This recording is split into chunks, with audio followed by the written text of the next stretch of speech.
sygehuset, og vores lille Mads er kommet til verden. Og Sofie, hun er så stolt af at blive en storesøster. Det er fantastisk at se. Og ja, nu er jeg bare træt og vil sove.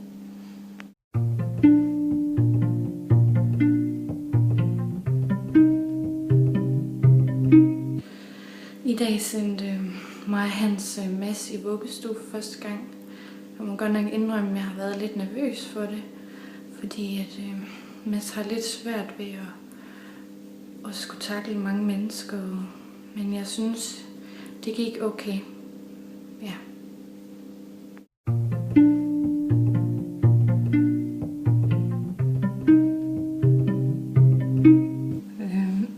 I dag har vi været til samtale oppe i vuggestuen omkring Mads' trivsel, og de fortalte os, at han bider og slår de andre børn mere end hvad der er normalt. Og de har fortalt, at han har svært ved at have kontakt med de voksne også. Jeg synes bare, det er frustrerende, og jeg synes, det er pinligt, at vi ikke har opdraget Mads ordentligt. Og det er pinligt, at jeg ikke kan tage Mads nogen steder, uden at han bare skal skære helt ud og begynde at græde og slå og sparke.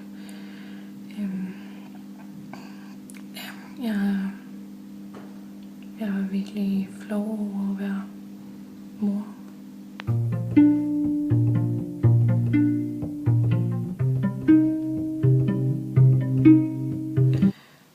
Vi har nu været til endnu et møde nede i Mads' vuggestue, og pædagogerne snakker om, at de vil lave et forløb, og at de får Mads ind i fællesskabet, uden at han skal slå og sparke. Og pædagogerne har sagt til os, at det vil være godt, hvis vi kommer på et kursus i, hvordan vi opdrager og taler til Mads. Jeg synes bare, at det hele virker lidt håbløst lige nu, og jeg orker faktisk ikke rigtig mere.